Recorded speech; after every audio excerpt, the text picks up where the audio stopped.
ನಿಮ್ಮ ಕಿವಿಗೂ ಕೂಡ ಆಗಾಗ ಬಿದ್ದಿರಬಹುದು ಈ ಮಾತು. ರವಿ ಬೆಳಗೆರೆಯವರು ಹೆಚ್ಚಾಗಿ ಬಳಸ್ತಾ ಇದ್ರು ಅವರ ಬರವಣಿಗೆಯಲ್ಲಿ. ಎಡವಿದ ಹೆಬ್ಬೆರಳಿಗೆ ಎಚ್ಚರ ಜಾಸ್ತಿ ಅಂತ. ಅಂದರೆ ಒಂದು ಬಾರಿ ಪೆಟ್ಟು ಬಿದ್ದರೆ ನಮ್ಮ ಗಮನ ಹೆಚ್ಚಾಗ್ತಾ ಹೋಗುತ್ತೆ, ಮತ್ತೆ ಪೆಟ್ಟು ಬೀಳಬಾರ್ದು ಅನ್ನೋ ಕಾರಣಕ್ಕೆ ಅಂತ. ಇನ್ನೂ ಒಂದು ಬಹಳ ಇದೇ ಅರ್ಥದಲ್ಲಿ ಬರುವ ಒಂದು ಹೇಳಿಕೆ ಪದೇ ಪದೇ ಬಳಕೆ ಆಗೋದು, ಕೆಟ್ಟ ಮೇಲೆ ಬುದ್ಧಿ ಕಲಿಬೇಕು ಅಂತ ಹೇಳಿ. ಕೆಟ್ಟ ಮೇಲಾದರೂ ಬುದ್ಧಿ ಕಲಿಬೇಕು, ಮತ್ತೆ ಕೆಡಬಾರ್ದು ಅಂದರೆ ಅಂತ. ಇದು ಎರಡು ಮಾತು ರಾಜ್ಯ BJP ಪಾಳ್ಯಕ್ಕೆ ಗೊತ್ತೇ ಇಲ್ಲ ಅಂತ ಅನ್ಸುತ್ತೆ.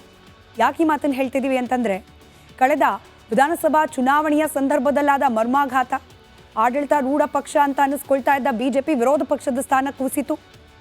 ಅದಾದ ನಂತರದಲ್ಲಿ ನಡೆದ ಲೋಕಸಭಾ ಚುನಾವಣೆ BJP ಹೇಳಬಹುದು ನಾವು 19 ಸೀಟು ಅಂತ ಹೇಳಿ, ಇದ್ದಿದ್ದು 25 ಕಳ್ಕೊಂಡಿದೆ ಸೀಟ್ಗಳನ್ನು. ಆಗಲೂ ಎಡವಿತು BJP ಪಕ್ಷ.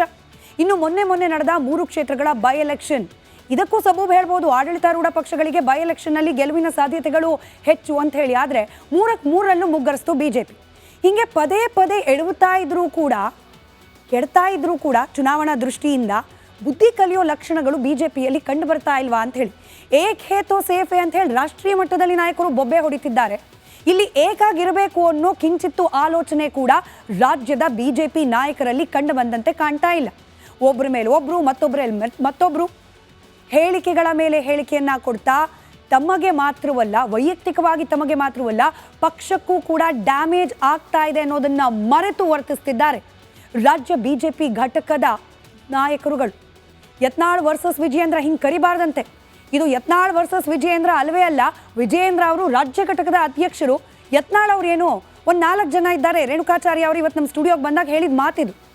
ಆದರೆ ರಾಜ್ಯದಲ್ಲಿ BJPಯ ಬಗ್ಗೆ ಗಮನ ಹರಿಸುವ, BJP ಪಕ್ಷದಲ್ಲಿ ಆಗುವ ಬೆಳವಣಿಗೆಗಳ ಬಗ್ಗೆ ಕಿಂಚಿತ್ತು ಮಾಹಿತಿಯನ್ನು ಪಡೆಯುವ ಯಾರನ್ನು ಕೇಳಿದ್ರು ಕ್ಲಿಯರ್ ಆಗಿ ಅವ್ರು ಹೇಳೋದು, ರಾಜ್ಯ BJP ಘಟಕದಲ್ಲಿರೋದು ಯತ್ನಾಳ್ ವರ್ಸಸ್ ವಿಜಯೇಂದ್ರ ಫೈಟೇ. ಈ ಫೈಟ್ ಎಷ್ಟರ ಮಟ್ಟಿಗೆ ತಾರಕಕ್ಕೇರಿದೆ ಅಂತಂದರೆ, ವಿಜಯೇಂದ್ರ ಅವರು ಹೋದರು, ರಾಜ್ಯ ಉಸ್ತುವಾರಿಯನ್ನು ಭೇಟಿಯಾದರು, ಬಂದರು. ಇದೀಗ ಯತ್ನಾಳ್ ಸಾಹೇಬರು ದೆಹಲಿ ವಿಮಾನ ಹತ್ತಿದ್ದಾರೆ.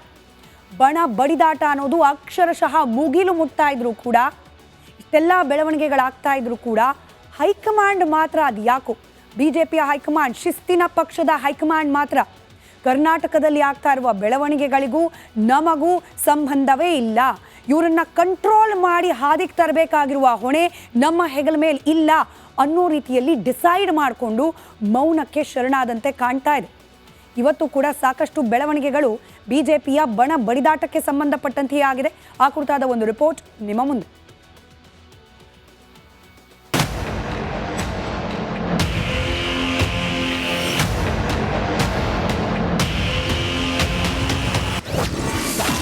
ಹಿಂದೂ ಹುಲಿ ಜೊತೆ ಹೊನ್ನಾಳಿ ಹೋರಿ ಬಾಯಿ. ಯತ್ನಾಳ್ ಉಚ್ಚಾಟನೆಗೆ ರೇಣುಕಾಚಾರ್ಯ ಪಟ್ಟು. ರಾಜ್ಯ BJPಯಲ್ಲಿ ಯತ್ನಾಳ್ BY ವಿಜೇಂದ್ರ ಬಣದ ಮಧ್ಯೆ ಪ್ರತಿಷ್ಠೆಯ ಫೈಟ್ ನಡೀತಾ ಇದ್ದು, ವಿಜೇಂದ್ರ ಆಪ್ತರು ಯತ್ನಾಳ್ ಉಚ್ಚಾಟನೆಗೆ ಪಟ್ಟು ಹಿಡಿದಿದ್ದಾರೆ. ನಿನ್ನೆ ಅಷ್ಟೇ ರೇಣುಕಾಚಾರ್ಯ ಟೀಮ್ ಚಾಮುಂಡಿ ಸನ್ನಿಧಿಯಲ್ಲಿ ದುಷ್ಟ ಸಂಹಾರ ಆಗುತ್ತೆ ಅಂದಿದ್ರು. ಇಂದು ಬೆಳಿಗ್ಗೆ ಯಡಿಯೂರಪ್ಪ ಮನೆಗೆ ಭೇಟಿ ನೀಡಿ ಮಹತ್ವದ ಸಭೆ ನಡೆಸಿದ್ದು, ರೆಬಲ್ ನಾಯಕನಿಗೆ ಗೇಟ್ ಪಾಸ್ ನೀಡುವಂತೆ ಪಟ್ಟು ಹಿಡಿದಿದ್ದಾರೆ. ಕಲ್ಲಂಗಡಿ ಹೊಲದ ಕತೆ ಹೇಳಿದ ರೇಣುಕಾಚಾರ್ಯ, ಯಡಿಯೂರಪ್ಪಗೆ ಟ್ರೋಲ್ ಮಾಡಿದ ಯತ್ನಾಳ್. ಕಾರ್ಯಕರ್ತರು ಮುಖಂಡರು ಭಾವನೆಗಳು ಹೇಳಿದ್ರು, ಆ ಭಾವನೆಗಳನ್ನು ವ್ಯಕ್ತಪಡಿಸೋದಕ್ಕೆ ನಾವು ಬರ್ತೀವಿ ಅಂತ ಹೇಳಿದ್ವಿ, ಉಪಹಾರ ಮಾಡಿದ್ವಿ. ನಾವು ಹೇಳಿದ್ನಲ್ಲ, ಕುಂಟ ಕಲ್ಲಂಗಡಿ ಹೊಲ ಕಾದಂಗೆ ಅಷ್ಟೇ. ಅವರು ಎದ್ರಾಳಲ್ಲ ಅಂತ ಹೇಳ್ತಾರೆ. ಎಲ್ಲಿದೆ ಶಕ್ತಿನಿಲ್ಲ ಅವರಿಗೆ, ಎಲ್ಲಿದೆ ಶಕ್ತಿ? ಶಾಸಕರು ಮತ್ತು ನಿಮ್ಮ ವಿರೋಧಿಗಳು, ಯಡಿಯೂರಪ್ಪನ ಬೆಂಬಲಿಗರು ಅವ್ರಿಗೆ ಇವತ್ತು ನಿಮ್ಮನ್ನು ಉಚ್ಚಾಟನೆ ಮಾಡಬೇಕು, ಇಲ್ಲದ್ರೆ ನಾವು ಮನೆ ಬಿಟ್ಟು ಎದ್ದು ಹೋಗಲ್ಲ ಅಂತ ಹೇಳಿ ಕೊಟ್ಟಿದ್ದಾರೆ. ಭಾಳ ದೊಡ್ಡ ಅನಾಹುತ. ಎಂದು ಕೇಳಿದ್ರೆ ಮನೆ ಬಿಟ್ಟೇ ಹೋಗೋದಿಲ್ಲ ಅಂದ್ರೆ ಹೆಂಗೆ? ಪಾಪ ಯಡಿಯೂರಪ್ಪನ ಮಕ್ಕೋಬೇಕು ಬೇಡ ಮನೆ. ನೀವು ಹಿಂಗೆಲ್ಲ ಕೇಳ್ಬಿಟ್ರೆ ಏನು ಮಾಡ್ಬೇಕ? ನಾವು ನಮ್ದು ಎದಿ ಹೊಡಿತೀವಿ. ಹಾಂ, ಮನೆ ಬಿಟ್ಟು ಹೊರಗೆ ಹೋಗೋದಿಲ್ಲ ಅಂದ್ರೆ ಭಾಳ ನೋವಿನ ಸಂಗತಿ, ಭಾಳ ಕಣ್ಣೀರು ಬರ್ಲಾಕತ್ತ. ನಾನು ಮುಂದೊಂದು ದಿನ CM ಆಗ್ತೀನಿ. ಮುಖಂಡರುಗಳು ತಮ್ಮ ವೈಯಕ್ತಿಕ ಹಿತಾಸಕ್ತಿಯನ್ನು ಇಟ್ಕೊಂಡು ಒಬ್ಬ ರಾಜ್ಯ ಕಂಡಂಥ ಒಬ್ಬ ಧೀಮಂತ ನಾಯಕ, ರೈತ ನಾಯಕ ಯಡಿಯೂರಪ್ಪನವ್ರ ಬಗ್ಗೆ ಮನಬಂದಂತೆ ಮಾತನಾಡ್ತಕ್ಕಂಥದ್ದು, ಅಥವಾ ಇನ್ನು ಕೆಲವರು ಯತ್ನಾಳವರ ಮೇಲೆ ಹೆಗಲ ಮೇಲೆ ಅವ್ರ ಮೇಲೆ ಹೊತ್ತು ಗನ್ನನ್ನು ಇಟ್ಟು ಗುಂಡ ಹಾರಿಸ್ತಕ್ಕಂಥ ಪ್ರಯತ್ನ ಕೆಲವರೇನು ಮಾಡ್ತಾ ಇದ್ದಾರೆ. ಇದು ಯಾವುದು ಕೂಡ ಪಕ್ಷಕ್ಕಂತೂ ಒಳ್ಳೇದಾಗೋದಿಲ್ಲ. ಯತ್ನಾಳ್ ಉಚ್ಚಾಟನೆ ಮುಂದೆ ಏನು ಯತ್ನಾಳ್ ಭವಿಷ್ಯ ಏನೋ ವಿಚಾರ ಮಾಡಿ. ನಾನು ನಂಬರ್ 1 ಆಗ್ತೀನಿ ಕರ್ನಾಟಕ. ನೀವು ಬರ್ಕೊಂಡು ಇಟ್ಕೋರಿ. ಅವಾಗ ನಿಮ್ಮ ಮಾಧ್ಯಮದವ್ರಿಗೆ ಎಲ್ಲರೂ ಕರೆದು ಹೇಳ್ತೀನಿ. ಅವಾಗ ನೀವು ಕರಿತೀರ ನಾನು ಮುಖ್ಯಮಂತ್ರಿ ಆದ್ಮೇಲೆ ನಮ್ಮ ಚಾನಲ್ಗೆ ಬರ್ರಿ. ನಿಮ್ಮ ಚಾನಲ್ ನಿಮ್ಮ ಯಾವ ಚಾನಲ್ಗೆ ಬರೋದಿಲ್ಲಪ್ಪ. ನೀವು ಉಚ್ಚಾಟನೆ ಮಾಡ್ಲಿಕ್ಕೆ ಹೆಚ್ಚು ಪ್ರೆಷರ್ ನೀವು ಮಾಧ್ಯಮದವ್ರು ಮಾಡಿರಿ. ನಾನು ನೋಡ್ರಿ ರಾಜ್ಯದಾಗ ನಾನು ನಂಬರ್ 1 ಆಗವನೇ. ನೀವೇನು ನಮ್ಮ ಪರವಾಗಿ ಬರೀ ಬೇಕಾದ್ರೆ ಬಿಡ್ರಿ. ಹೊನ್ನಾಳಿ ಹೋರಿಗೆ ಟಕ್ಕರ್ ಕೊಟ್ಟ ಹುಲಿ. ಇಂಥ ಕರಿಗಳಿಗೆಲ್ಲ ಜಗ್ಗಿಲ್ಲ. ನಾನು ಹಳ್ಳಿ ಐದ, ನಾನು ನಾಟಿ ಹಸು, ಹಳ್ಳಿಯಿಂದ ಬಂದಿರ್ತಕ್ಕಂಥವನು, ನನಗೆಲ್ಲವೂ ಗೊತ್ತಿದೆ. ಆದ್ರೆ ನಿನ್ನ ಹೊಲಸು ಓರಿ ಆಯ್ತಣ್ಣ ಮಾಧ್ಯಮ ಸಿಟ್ಟಿತ್ತು ಅವ್ರನ್ನ ನಕ್ಬಿಟ್ರು. ಏನು ಈಗ ಈ ರೀತಿ ಬ್ಲ್ಯಾಕ್ ಮೇಲ್ ಮಾಡಿ ಬೆದರಿಕೆ ಜಗ್ಗಿ ನಾನು ಜಗ್ಗಲ್ಲ, ಕುಕ್ಕಲ್ಲ, ಬಗ್ಗಲ್ಲ. ಈ ದೇಶನ ಇದ್ದವರೆಲ್ಲ ಜವಾರಿನೇ. ಹೈಬ್ರಿಡ್ ತಳಿ ಎಲ್ಲಿ ಅದಾವ? ಹೊರಗಿನ ದೇಶದಿಂದ ಏನು ಧರ್ಮ ಬಂದವು ಅವು ಹೈಬ್ರಿಡ್. ಹುಲಿ ಆಯ್ತು, ರೇಣುಕಾಗೆ ಸಿಂಹ ಟಕ್ಕರ್.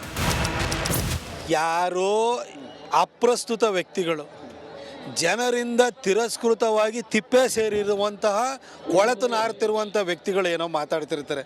ಅವರ ವ್ಯರ್ಥ ಆಲಾಪನೆಗೆ ನಾನು ಉತ್ತರ ಕೊಡಕ್ಕೆ ಹೋಗಲ್ಲ. 2023ರಲ್ಲಿ ಕಾಂಗ್ರೆಸ್ ಸರ್ಕಾರ ಬಂದಾಗ ಸಿದ್ದರಾಮಯ್ಯನವ್ರ ಮನೆಗೆ ಹೂಗುಚ್ಚ ಹಿಡ್ಕೊಂಡು ಓಡೋಗಿದ್ದ ವ್ಯಕ್ತಿ ಯಾರು? ಅದಾದ ನಂತರ ಡಿ ಕೆ ಶಿವಕುಮಾರ್ ಮನೆ ಬಾಗಿಲಿಗೆ ಹೋಗಿ ಮನೆ ಬಾಗಿಲು ಕಾಯಕ್ಕೆ ಹೋದವ್ರು ಯಾರು? ಆಯ್ತಪ್ಪ, ಪೇಪರ್ ಸಿಂಹ. ನಮ್ಮ ಕ್ಷೇತ್ರದಲ್ಲಿ ನಮಗೆ ಸಾಮರ್ಥ್ಯ ಇದೆ, ನಮ್ಮದೇ ಆದ ಸಂಘಟನೆ ಇದೆ. ನಮಗೆ ವರಿಷ್ಠರು ಟಿಕೆಟ್ ಕೊಟ್ಟಿದ್ರು, ಯಾವುದೋ ಕಾರಣಕ್ಕೂ ಸೋತಿದ್ವಿ. ಒಳ ಮೀಸಲಾತಿ ಬೇರೆ ಬೇರೆ ತಪ್ಪುಗಳಿಂದ ನಮ್ಮ ತಪ್ಪುಗಳಿಂದ ನಾವು ಸೋತಿರ್ತೀವಿ. ಏನು ಹೇಳ್ತೀನಿ, ನಮ್ಮನ್ನು ಜನ ಸೋಲಿಸಿಲ್ಲ, ನಮ್ಮನ್ನು ಜನ ತಿರಸ್ಕಾರ ಮಾಡಿಲ್ಲ, ನಮ್ಮನ್ನು ತಿಪ್ಪೆಗೆಸಲ್ಲ.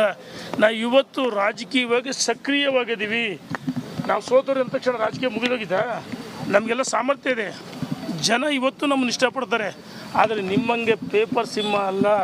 ಬಿಜೆಪಿಯವರು ಪರಸ್ಪರ ಟ್ರೋಲ್ ಮಾಡೋದ್ರಲ್ಲಿ ಬ್ಯುಸಿಯಾಗಿದ್ದಾರೆ. ನೀವು ನೋಡಿ, ಎಂಜಾಯ್ ಮಾಡಿ. Bureau report, republic Kannada, Bengaluru.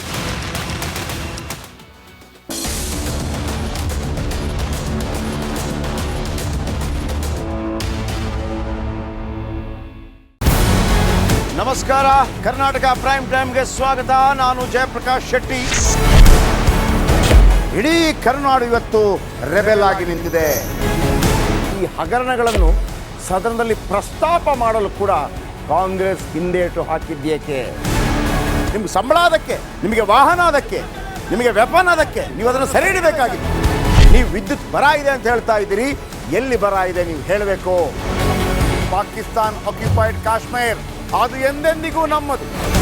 40 ಮೆಷಿನ್ಗಳು ತಂದಿತ್ತು ನೋಟ್ ಎಣಿಸುವುದಕ್ಕೆ, ಅದೇ ಹಾಳಾಯಿತು. ಮಥುರಾದ ಗಲಾಟೆ ಇದೆಯಲ್ಲ, ಅದು ಸ್ಥಳೀಯವಾಗಿ ಕೂತು ಪರಿಹರಿಸಬಹುದಾದಂಥ ಕಾನೂನಿದೆ. ಗ್ಯಾರಂಟಿ ಯೋಜನೆಯಿಂದ ನಷ್ಟ ಆಗಿದೆ, ಲಾಭ ಆಗಿದೆ, ದಯವಿಟ್ಟು ಹೇಳಿ. Dawood Ibrahim most wanted criminal ಯಾವಾಗಾದ ಅಂದರೆ ಇಲ್ಲಿ ತನಕ ಭಾರತ ದೇಶದಲ್ಲಿ ಓರ್ವ ದಲಿತ ಪ್ರಧಾನಿಯಾದಂಥ ಇತಿಹಾಸವೇ ಇಲ್ಲ. ರಿಪಬ್ಲಿಕ್ ವರ್ಲ್ಡ್ ಆಪ್ ಇದು ಕೇವಲ ಅಪ್ಲಿಕೇಶನ್ ಅಲ್ಲ, ಸಮಗ್ರ ಸುದ್ದಿಗಳ ಸಂಪರ್ಕ ಮಾರ್ಗಕ್ಕೆ ಕ್ರಾಂತಿಕಾರಿ ಬದಲಾವಣೆ.